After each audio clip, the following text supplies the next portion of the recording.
नमस्कार। राज्य शिक्षा शोध एवं प्रशिक्षण परिषद बिहार पटना में आप सभी का स्वागत है। बच्चों, आज क्या देख रहे हैं आप लोग? पहाड़, है ना? तो आज का जो हमारा पाठ है, कक्षा 5 में पहला पाठ है, पटना से नाथुला की यात्रा। तो उसके पहले हम लोग कहाँ आए हुए हैं? आज हम लोग हिमालय की वादियों में हैं और इसी से संबंधित हम कुछ जानेंगे और बहुत सारी बातें सीखेंगे। पहले ये देखिए कि हम लोग हैं कहाँ। हम लोग कंचनजंगा, एक पहाड़ है, उसके नीचे ही हैं। देख रहे हैं ना? इसी से संबंधित ढेर सारी जानकारियाँ आज आपको मिलने वाली हैं।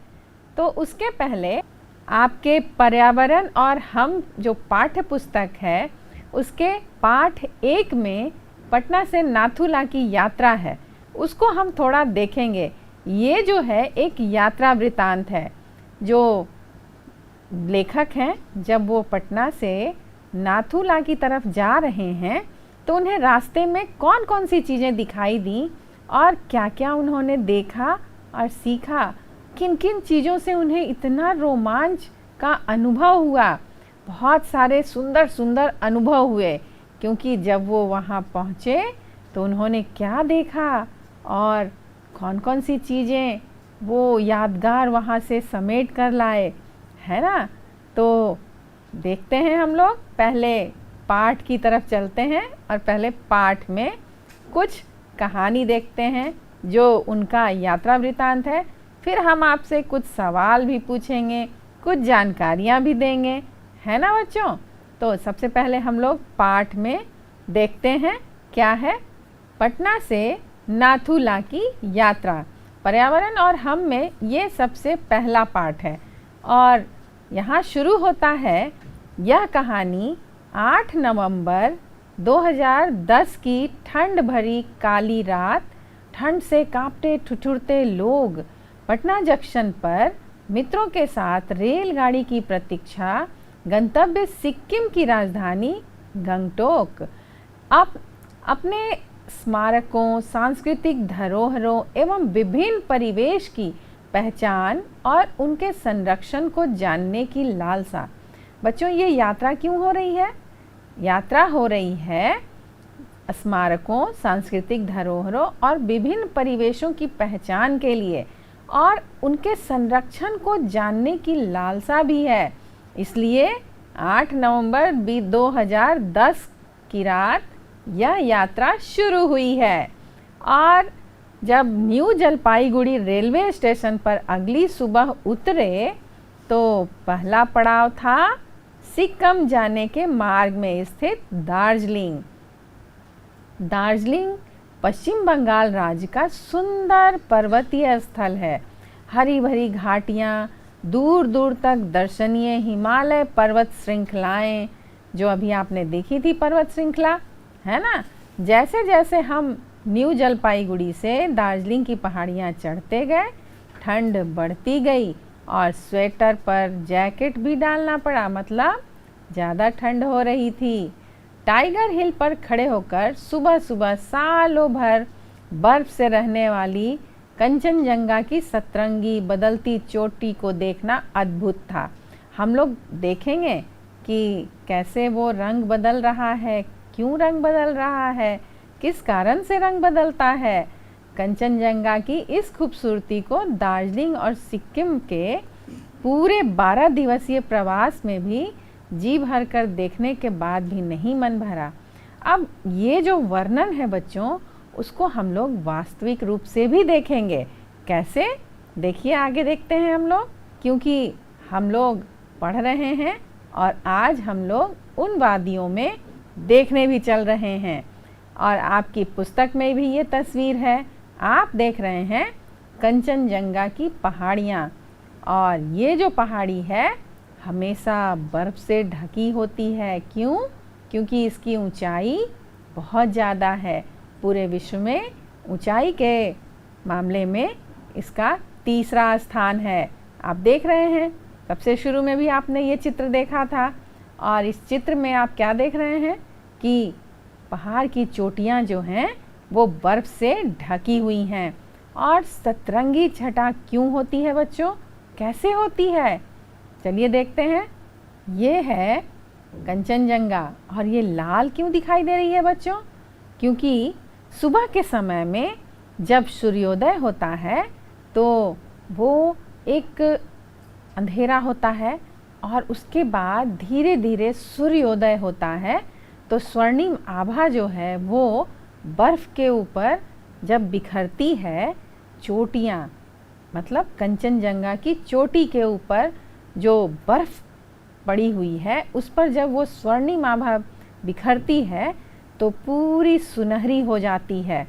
और उसके बाद जब वो जैसे जैसे सूरज चढ़ता है वो सफ़ेद रंग का आकार, सफ़ेद रंग बिखरने लगता है। और जब शाम होती है तो नारंगी रंग की छटा, जो अभी आप तस्वीर में देख रहे थे, देखिए ये नारंगी रंग की छटा शाम के समय बिखर जाती है और धीरे धीरे अंधेरा होने लगता है। तो फिर रात में क्या होता है बच्चों, वो काली पड़ जाती है। लेकिन आप ये देखिए कि जैसे जैसे सूर्य का प्रकाश पड़ता है, जैसे जैसे बादल छाते हैं, वैसे वैसे इन पहाड़ों का रंग अलग अलग तरह तरह के रंगों में ये बदलता रहता है। और इसको हम लोग आगे देखेंगे भी, देखकर महसूस करेंगे। बच्चों आगे चलते हैं। हम लोगों ने यहाँ किन दो राजधानियों की बात अभी पढ़ी थी, बताइए। तो सबसे पहले जहाँ से चले थे, बिहार की राजधानी पटना, और बताइए जहाँ हम लोग अभी ट्रेन से उतरे हैं, सिक्किम की राजधानी गंगटोक की बात की गई है। तो अभी हम लोग कंचनजंगा को देख रहे थे और ये जो पहाड़ है ये नेपाल और तिब्बत दोनों को जोड़ती है। तो बच्चों ये भारत में भी है और तिब्बत में भी है। इसके बाद हम लोग आगे देखते हैं। सुबह के समय बर्फ़ से ढकी कंचनजंगा की चोटी कैसी दिखती है बच्चों, देखिए दोबारा आप उस तस्वीर को देखिए। सुबह के समय बर्फ़ से ढकी कंचनजंगा की चोटी सतरंगी सी दिखने लगती है, क्योंकि जैसे जैसे सूर्य की किरणें बर्फ़ से ढकी चोटियों पर बिखरती हैं वैसे वैसे उनका रंग बदलता रहता है। जैसे आपने देखा सुबह के समय बिल्कुल स्वर्णिम और नारंगी रंग की छटा बिखरती है, फिर जब जैसे जैसे सूरज ऊपर जाता जाता है तो वो सफ़ेद होता जाता है, तो पूरी पहाड़ियाँ चांदी की तरह सफ़ेद चमकने लगती हैं। उसके बाद फिर वो जब शाम होता है फिर से नारंगी रंग की छटा बिखरती जाती है और इस तरह से लगता है कि पहाड़ अपने रंग बदल रहे हैं। तो वहाँ से जब देखा जाता है, जब उन्होंने टाइगर हिल्स पर से इन रंग बिरंगी छटाओं को देखा तो उन्हें लगा कि ये जो खूबसूरती है, ये जो रंग बदलने वाली जो प्रक्रिया हो रही है, ये बहुत ही अद्भुत और बहुत ही सुंदर है। आइए हम लोग आगे देखते हैं। बच्चों ये बताइए कि कंचनजंगा की चोटी पर बर्फ़ क्यों जमी रहती है। मैंने सुबह शुरू में भी बात की है कि कंचनजंगा की चोटी करीब 8,598 मीटर की ऊंचाई पर स्थित श्रृंखला है। बच्चों श्रृंखला क्या होता है? श्रृंखला होता है एक के बाद एक, एक के बाद एक। अगर बहुत सारी पहाड़ियाँ हैं तो उसे हम लोग श्रृंखला कहते हैं। और जहाँ काफ़ी ठंड रहती है वहाँ का तापमान करीब 0 डिग्री सेल्सियस सदैव रहता है, यानी कि पूरे साल 0 डिग्री सेल्सियस बना रहता है। इसलिए कंचनजंगा की चोटी पर हमेशा बर्फ़ जमी रहती है। आगे हम लोग ये देखेंगे, आपको सूर्योदय या सूर्यास्त के समय कंचनजंगा का दृश्य कैसा लगता है, आपको ये लिखना है अपने पुस्तिका में। तो आपने ये देखा कि सूर्योदय या सूर्यास्त के समय का दृश्य काफ़ी अद्भुत तथा मनमोहक था। कंचनजंगा की इस खूबसूरती को दार्जिलिंग और सिक्किम के पूरे 12 दिवसीय प्रवास में भी जी भर के देखने के बाद जो यात्री गए थे लेखक, उनका मन नहीं भरा था।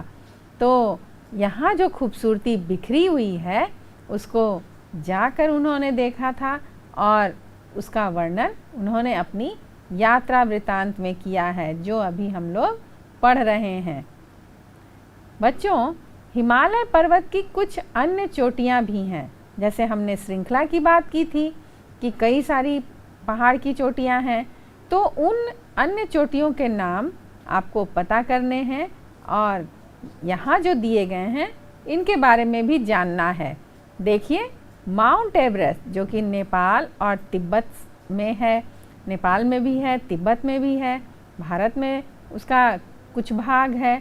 तो फिर मैकाल जो है वो भी तिब्बत और नेपाल में है। धौलागिरी नेपाल में ही है, अन्नपूर्णा नेपाल में है, नंदा देवी भारत में है, नंगा पर्वत वो भी भारत में ही है, गॉडविन ऑस्टन या K2 या उसको काराकोरम जैसे एक ही पर्वत हैं बच्चों, लेकिन जब वो नेपाल में चला जाता है, उसकी पहाड़ियाँ नेपाल की तरफ फैली हैं, तो वो गॉडविन ऑस्टन या K2 उसको कहते हैं। फिर उसी की पहाड़ियाँ जब भारत की तरफ फैली हुई हैं तो उसको काराकोरम रेंज यानी कि काराकोरम श्रृंखलाएँ, और वहाँ कुछ दर्रे भी हैं। दर्रों का अर्थ होता है कि वहाँ से रास्ता बना हुआ है, तो वो भारत में है। तो ये कुछ नाम थे बच्चों, जिनको आप लिखिए अपने पुस्तिका में और जानिए, यहाँ तक याद भी रखिए। चलिए हम लोग आगे देखते हैं कि हम लोगों ने दार्जिलिंग में घूमने का आनंद यहाँ के अनेक दर्शनीय स्थलों, आकर्षक स्थलों को देखकर उठाया। जैसे दार्जिलिंग जब आप जाएंगे तो वहाँ बहुत सारे चाय बागान दिखाई देंगे। चाय बागान जहाँ चाय की पत्तियाँ उगाई जाती हैं, वो एक विशेष प्रकार से खेत को तैयार किया जाता है, यानी कि पहाड़ पर सीढ़ी नुमा सतह बनाकर वहाँ चाय के बागान लगाए जाते हैं और चाय की खेती की जाती है। ये इसलिए होता है बच्चों कि चाय का जो पौधा है उसमें उसके जड़ में पानी न ठहरे। तो और वहाँ चूँकि समतल भाग का अभाव होता है, इसलिए पहाड़ों पर ही चाय के बागान लगाए जाते हैं। वहाँ के चिड़ियाघर ने लुभाया। वहीं नेचुरल हिस्ट्री म्यूज़ियम, जिसे हम लोग अजायब घर भी कहते हैं, वो लोग देखने गए थे। लॉर्ड बॉटनिकल गार्डन और जूलॉजिकल पार्क में क्रमशः पशु, पक्षी, तितलियाँ, हिमालयी जीव जंतु ने विशेष रूप से सब लोगों का मन मोह लिया। तो आपने देखा कि कितने सारे दर्शनीय स्थल यहाँ हैं, और ये क्यों हैं? क्योंकि ये सभी उन्हीं से संबंधित हैं। आगे देखिए बच्चों, जूलॉजिकल पार्क व कुछ अन्य जगहों पर हमने याक नामक एक पशु को देखा। बचपन से आप पढ़ते आ रहे हैं बच्चों, वाई फॉर याक, है ना? तो ये वही याक है और ये यहीं पाया जाता है। इसके शरीर पर लंबे लंबे बाल थे। स्थानीय लोगों का कहना था कि सिक्किम में भी यह पाया जाता है। बहुत ठंड वाले इलाके में शरीर के लंबे बालों की वजह से ही याक का रहना संभव हो पाता है, यानी पूरे शरीर ये बाल से, इनके जो लंबे बाल होते हैं वो ढके रहते हैं ताकि वे ठंड से बचे रह सकें। अब आप चित्र में देख रहे हैं चाय बागान में काम करती महिलाएं। ये जो चाय की पत्तियां होती हैं बच्चों, इन्हें हाथ से ही तोड़ना पड़ता है, और चूँकि महिलाओं की उंगलियां बड़ी नाजुक होती हैं, तो वो जो सबसे कोमल पत्ती होती है उन्हीं को वो हाथों से तोड़कर अपने टोकरी में वो डालती जाती हैं। और ये जो काम है बच्चों, वो सुबह के समय होता है, क्योंकि जब धूप निकल जाता है तो चाय की पत्तियों में जो खुशबू और जो उसका मॉइस्चर रहता है, नमी होती है, वो ख़त्म हो जाएगी। इसलिए जब आप सुबह सुबह वहाँ जाएंगे, देखेंगे तो सभी महिलाएं बगीचों में चाय की पत्तियाँ तोड़ती हुई दिख जाएंगी। और ये जो काम होता है बच्चों, ये महिलाओं के द्वारा ही किया जाता है। चलिए हम लोग आगे देखते हैं। बताइए बच्चों, ठंड के इलाके के पशुओं या जंतुओं के शरीर पर बड़े बड़े बाल क्यों पाए जाते हैं? इसका एक कारण है कि जंतुओं के बाल ऊष्मा व ताप के कुचालक होते हैं, यानी कि ये बहुत क्या करते हैं, शरीर को गर्म रखते हैं। ये शरीर की गर्मी को बाहर नहीं निकलने देते तथा बाहरी ठंड को शरीर में प्रवेश नहीं करने देते हैं।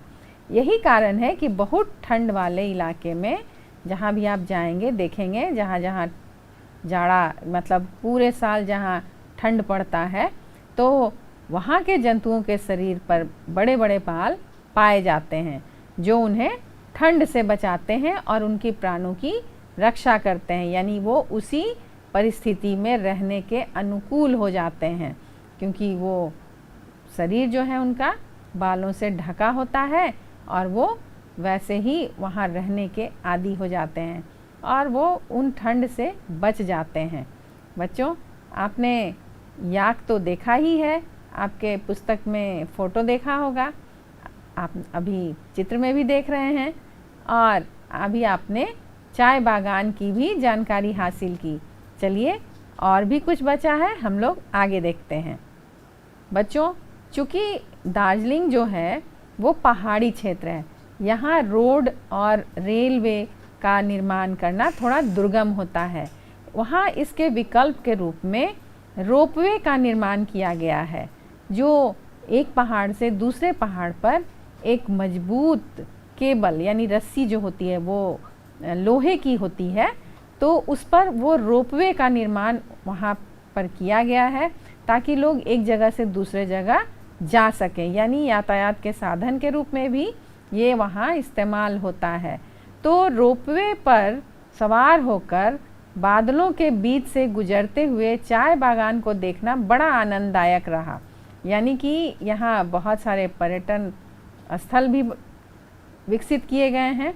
लोग रोपवे पर घूमने जाते हैं कि कैसा रोमांचक अनुभव होता होगा एक रस्सी के सहारे, यानी कि उस केबल के सहारे एक जगह से दूसरे जगह एक ट्रॉली होती है जो कि जिस पर बैठकर लोग इधर से उधर जाते हैं और आते हैं। तो हमारे मैदानी इलाकों में हमने देखा है कि बादल हमसे दूर बहुत ऊपर दिखाई पड़ते हैं, परंतु यहाँ पर हम सभी बादलों के बीच थे। अब चूँकि ऊंचाई बहुत ज़्यादा है बच्चों, और वहाँ क्या है, एक पहाड़ से दूसरे पहाड़ की तरफ जाने के लिए रोपवे का इस्तेमाल हो रहा था। तो बीच में क्या थे, बादलों के बीच में ये घाटियाँ बादलों से भरी हुई थी।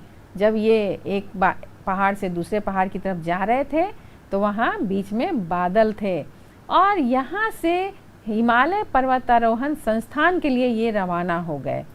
तो कभी कभी चाय बागान से जब ये नीचे की तरफ देख रहे थे तो इन्हें बादल भी दिख रहे थे, और उसके बाद जब ये वहाँ से उतरे तो पर्वतारोहण संस्थान के लिए रवाना हो गए। अब ये पर्वतारोहण संस्थान क्या होता है बच्चों? हिमालय पर्वतारोहण संस्थान ये जो है एक संस्था है कि जब बाहरी लोग जाते हैं वहाँ हिमालय के पहाड़ों में या बर्फ़ पर ट्रैकिंग करने, तो उनको प्रशिक्षण दिया जाता है, उनको प्रशिक्षित किया जाता है कि आप वहाँ रहने के, चलने के कैसे अनुकूल अपने आप को बना पाएंगे। जैसे विशेष प्रकार के मोजे, दस्ताने, टोपियाँ, शरीर पर पहनने वाले कपड़े, यहाँ तक कि आप कौन कौन से औजार, हथियार, कौन कौन से औजार रखेंगे जिसके सहारे आप पहाड़ों पर चढ़ पाएंगे। और एक ट्रेनिंग होती है कि आपको कैसे चलना है, कैसे ऑक्सीजन का उपयोग करना है, क्या खाना पीना खाना है। तो इस संस्थान का निर्माण इसलिए किया गया कि बहुत सारे लोगों की इच्छा थी कि हम पहाड़ों पर जाएं, घूमें। इसको ट्रैकिंग कहते हैं, जिस पर पहाड़ों पर चढ़कर लोग रोमांच का अनुभव करते हैं, क्योंकि ये पहाड़ बहुत सुंदर होते हैं। ये आकर्षित करते हैं उन साहसी लोगों को कि आओ और मुझे देखो। और ये लोग जाते हैं घूमने, उस पर चढ़कर वहाँ से और सुंदर दृश्यों को देखने। तो इस तरह से इन सभी लोगों के लिए इस संस्थान का निर्माण किया गया। आइए देखते हैं कि इस संस्थान में और क्या क्या है। तो पर्वतारोहियों के लिए चिड़ियाघर के नज़दीक हिमालय पर्वतारोहण संस्थान है और यहाँ भारत के गौरव तेंजिंग नोर्गे की आदमकद मूर्ति है लगी है। ये तेंजिंग नोर्गे कौन है बच्चों? हम लोग इनके बारे में आगे देखेंगे। यहाँ का एवरेस्ट म्यूज़ियम एक रोमांचक यादगार है। जो लोग वहाँ घूमने गए थे उन्होंने जब जाकर उस म्यूज़ियम को देखा तो ये बहुत ही यादगार अनुभव रहा उनके लिए। आइए हम लोग आगे देखते हैं। यहीं मुझे तेंजिंग नोर्गे के बारे में कुछ जानकारी मिली। लेखक ये कह रहे हैं कि तेंजिंग नोर्गे जो थे वो कौन थे, क्या करते थे, इसकी जानकारी वहीं जाके उनको मिली। और आगे देखिए कि क्या है कि पर्वतारोहियों के साथ तेंजिंग 20 साल की उम्र से ही कुली के रूप में जाते रहते थे। यानी जो भी लोग पहाड़ों पर चढ़ने जाते थे उनके साथ साथ ये जाते थे। तेंजिंग यूँ तो भारत के मूल निवासी बन गए थे मगर इनका जन्म तिब्बत में हुआ था और बचपन के दिन इन्होंने नेपाल में बिताए थे। वैसे तो उन्हें बिल्कुल भी पढ़ना लिखना नहीं आता था मगर देश विदेश के पर्वतारोहियों के साथ वे कई भाषाओं में बातचीत कर लेते थे। वे तुरंत सबसे दोस्ती भी कर लेते थे। 1947 में एक पर्वतारोही दल के साथ जाते समय अपने एक साथी जिनका नाम था बॉडी नोरबू, जो पहाड़ से गिरकर गंभीर रूप से घायल हो गए चुके थे, को पीठ पर लादकर कई मील चलकर अस्पताल ले गए और इस प्रकार अपने दोस्त बॉडी को बचा लिए। तो बहुत बहादुरी का काम उन्होंने किया। आइए देखते हैं ये दोनों चित्र किन का है बच्चों। इसमें एक चित्र सर एडमंड हिलेरी और दूसरा चित्र तेंजिंग नोर्गे का है। सन 1953 में Tenzing Norgay sir Edmund Hillary के साथ हिमालय पर्वत श्रृंखला के सबसे ऊंचे शिखर एवरेस्ट, जो कि समुद्र तल से 8,848 मीटर ऊंचा है, के ऊपर उन्होंने चढ़ाई की, चढ़े और विजय का झंडा गाड़ा। यानी कि वो उन कठिन परिस्थितियों में, बर्फ़ जमाने वाली ठंड में और बहुत विषम परिस्थितियों में इसी पहाड़ की चोटी पर जो आप देख रहे हैं, इसी पहाड़ की चोटी पर उन्होंने क्या किया, अपना झंडा गाड़ा और उन्होंने वहाँ तक दुर्गम से दुर्गम रास्तों को पार करते हुए वहाँ तक गए और साथ साथ तेंजिंग नोर्गे भी थे। तो इस प्रकार उन्हें अनुभव हो गया कि पहाड़ पर चढ़ने के लिए क्या क्या चीज़ों की ज़रूरत पड़ती है और कौन कौन सी चीज़ें साथ में ले जानी चाहिए। हिमालय पर्वतारोहण संस्थान में हम लोगों ने काफ़ी समय गुजारा और पर्वतारोहण के संबंध में जानकारी प्राप्त की। इस संस्थान को माउंट एवरेस्ट पर विजय की खुशी में सन 1954 ईस्वी में स्थापित किया गया था। पर्वतारोहण के लिए प्रशिक्षण लेना जरूरी होता है। मैंने पहले भी बातचीत की है इसके बारे में। पर्वतारोही दलों को अपने साथ टेंट, रस्सी, पर्वतारोहण के लिए जरूरी औजार, पर्याप्त भोजन, पानी, गर्म कपड़े इत्यादि लेकर जाना पड़ता है। जैसा कि आप देख रहे हैं कि पहाड़ पे कहीं कुछ भी नहीं है, सिर्फ बर्फ ही बर्फ है, इसलिए पहले से ही सारे इंतजाम आपको करके जाने होते हैं। अब भारत में पर्वतारोहण के कई संस्थान हैं। अनेक लोगों ने कई जोखिमों और कई चोटियों पर विजय भी हासिल की है। इसके बावजूद हर दल के साथ ऐसा व्यक्ति जो वहीं का रहने वाला हो एवं पर्वतों पर चढ़ने में पारंगत हो, कुली तथा गाइड के रूप में चलता है। ऐसे गाइड को दार्जिलिंग में सिरेंदार कहा जाता है। यह बहुत सम्मान का पद है। तेंजिंग नोर्गे को भी सिरेंदार की उपाधि मिली थी जब उन्होंने अपने साथी को बचाया था। बच्चों, पहले तो आप ये समझ लीजिए कि ये जो पहाड़ बर्फ़ से ढके हुए हैं, इन पर चढ़ना, इन पर सांस लेना, इन पर आगे बढ़ते जाना बहुत ही ज़्यादा कठिन है। आप आपके घर में फ्रीज़र होता है ना, जब आप उसके अंदर हाथ डालते हैं थोड़ी देर में ही हाथ बाहर निकाल लेते हैं। क्यों? क्योंकि आपका शरीर उतना ठंडा बर्दाश्त जितना करेगा उतना तो ठीक है, लेकिन जब बहुत ज़्यादा ठंडा होता है तो वो बर्दाश्त नहीं कर सकता है। तो उसी तरह आप समझिए कि जब चारों तरफ सिर्फ बर्फ़ ही बर्फ़ हो और ठंड ही ठंड हो, तो वैसी कठिन परिस्थिति में कितना मुश्किल है सांस लेना, आगे बढ़ना, चलते जाना, रात में रुकना, है ना। इस संस्थान में पर्वतारोहण के काम आने वाली विभिन्न प्रकार की सामग्रियों को संजो कर रखी गई हैं। यहाँ प्रशिक्षण की भी व्यवस्था है।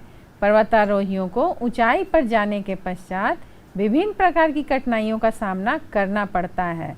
जैसे ठंड तो होती है वहाँ, फिर बारिश भी आ जाती है, आंधी तूफान और अत्यधिक ठंड और ऑक्सीजन की कमी का मुकाबला करना पड़ता है। इसलिए उन्हें विशेष प्रकार के बने जूते और कपड़े पहनने पड़ते हैं। ऑक्सीजन के सिलेंडर भी ले जाने पड़ते हैं। और क्या क्या ले जाना पड़ता है बच्चों? आगे देखिए उसके पहले हम ये दिखा रहे हैं कि 2 चित्र जो पर्वतारोहियों के थे, है ना, तेंजिंग नोर्गे और एडमंड हिलेरी। तो आपको ये बताना है कि 2 जाने माने पर्वतारोहियों के चित्र दर्शाए गए हैं। ये आपको क्या क्या पहने दिखाई पड़ रहे हैं? तो ये तो उन्हीं के चित्र हैं, एडमंड हिलेरी और तेंजिंग नोर्गे। तो ये विशेष प्रकार के कपड़े पहने आपको नज़र आ रहे हैं, है ना। सिर पर टोपी पहने हैं और पैर में जूते भी पहनते हैं। यहाँ दिख नहीं रहा है, लेकिन पैर में जूते पहनते हैं। हाथ में दस्ताने, पीठ पर सिलेंडर लिए हुए हैं और साथ ही साथ एक बैग लिए नज़र आ रहे हैं, जिसमें खाने के पर्याप्त भोजन, पानी तथा अन्य चीज़ें हो सकती हैं।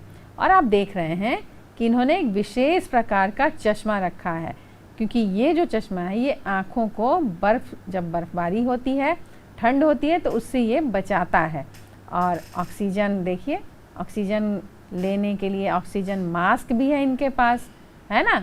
तो आपने देखा कि ये सारे सामग्री इनके पास होने ज़रूरी हैं। चलिए आगे देखते हैं। इन्हें ऐसे कपड़ों की ज़रूरत क्यों पड़ती है बच्चों? क्या आपने सोचा है? हाँ, आप तो अभी तक समझ ही गए होंगे कि पर्वतारोहियों को बारिश, आंधी, तूफान, अत्यधिक ठंड, पथरीले रास्ते तथा ऑक्सीजन की कमी का मुकाबला करना पड़ता है, और इसलिए उन्हें विशेष प्रकार के गर्म कपड़े पहनने की और इन सभी सामानों की ज़रूरत पड़ती है। चलिए बच्चों आगे देखते हैं कि संस्थान के सदस्यों ने बताया कि सिर की सुरक्षा के लिए सर्दी, गर्मी व बरसात में अलग अलग किस्म की टोपियां पहनी जाती हैं। अब बताइए, ऊनी टोपी पहनेंगे और बारिश हो जाएगी तो वो तो गीला हो जाएगा।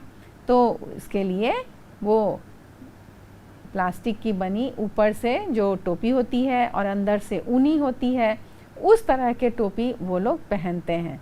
तो अलग अलग तरह की टोपी वो पहनते हैं। आँखों के लिए चश्मे और हाथ के लिए दस्ताने भी आवश्यक हैं। यहाँ हम लोगों ने बर्फ़ के बीच सोने के लिए एक विशेष प्रकार का स्लीपिंग बैग भी देखा। ये कैसा होता है बच्चों? इसके अंदर आप सो जाइए और ऊपर से पूरा ऊपर तक चेन आप लगा सकते हैं और वो ठंड से बचाता है। उस तरह के बैग को स्लीपिंग बैग कहते हैं, यानी कि उसके अंदर यहाँ गद्दा और आप कुछ भी बिछा नहीं सकते हैं, वो सारा गीला हो जाएगा। तो एक स्लीपिंग बैग होता है विशेष प्रकार के तत्वों से बना हुआ, जिसमें बर्फ़ और ठंड का असर थोड़ा कम होता है। इसके पश्चात हम लोग प्रशिक्षण देखने गए। यहाँ पर पर्वतारोहियों को अपनी पीठ पर सामान लादकर बर्फ़ की पहाड़ियों पर चढ़ने और सीधी ढलान पर उतरने का अभ्यास कराया जा रहा था। रस्सी, कुल्हाड़ी, कुदाल के सहारे चढ़ाई करवाई जा रही थी, यानी कि सिखाया जा रहा था। सभी मज़े लेकर प्रशिक्षण प्राप्त कर रहे थे। आपको ये बताना है कि पर्वतारोहियों को चढ़ने के लिए किन किन सामानों की आवश्यकता होती है, और उसकी एक सूची भी आपको बनाना है। तो जल्दी से उसकी सूची बनाइए कि कौन कौन से सामानों की ज़रूरत होती है। हम लोगों ने बात की थी ना, रस्सी, ज़रूरी औजार, कुदाल, कुल्हाड़ी, चश्मे, दस्ताने, स्लीपिंग बैग, टेंट, अलग अलग किस्म की टोपियाँ, भोजन, पानी, झंडे। झंडे की आवश्यकता क्यों होती है बच्चों? क्योंकि जिस भी देश के लोग जाते हैं वो अपना झंडा वहाँ लगा कर आते हैं। और ऑक्सीजन की कमी के लिए ऑक्सीजन गैस का सिलेंडर तथा विशेष प्रकार के गर्म कपड़े इत्यादि की आवश्यकताएं होती हैं। बच्चों, आज हम लोगों ने कहाँ से कहाँ तक की यात्रा की? पटना से दार्जिलिंग, है ना, और दार्जिलिंग से अभी आगे जाना है, नाथुला तक जाना है, लेकिन अभी हम लोग इस यात्रा को यहीं रोकेंगे। इस यात्रा के दौरान आपने देखा कि दार्जिलिंग से जब हम लोग आगे बढ़े तो कंचनजंगा की पहाड़ियाँ, टाइगर हिल्स पर खड़े होकर कंचनजंगा की सतरंगी छटा को भी हम लोग देखे। उसके बाद हम लोगों ने क्या देखा कि वहाँ चिड़ियाघर, अजायब घर, है ना, और सबसे बड़ा पर्वतारोहण संस्थान, है ना। इस संस्थान में किस प्रकार लोगों को सिखाया जाता है कि वो पहाड़ों पर कैसे चढ़ें, खासकर बर्फ़ से ढके पहाड़ों पर चढ़ने के लिए कौन कौन सी तैयारियां करनी होती हैं, कौन कौन से सामग्री की ज़रूरत होती है, कैसे कपड़े पहनने चाहिए, कैसे टोपियां पहननी चाहिए, इन सभी चीज़ों का जानकारी आपको मिला, है ना। और आपने ये भी देखा कि प्रशिक्षण कैसे दिया जा रहा है और उस समय कौन कौन से औजार चाहिए होते हैं। तो अभी हम इस यात्रा को यहीं रोक रहे हैं। अभी यात्रा बाकी है बच्चों, और हम लोग अगली कक्षा में उस यात्रा को पूरा करेंगे। लेकिन तब तक के लिए आप अभी दी गई जानकारियों को अपने पुस्तिका में नोट कीजिए और याद कीजिए, और दोबारा से उस यात्रा के अनुभव को स्मरण कीजिए, है ना। तब तक के लिए नमस्कार।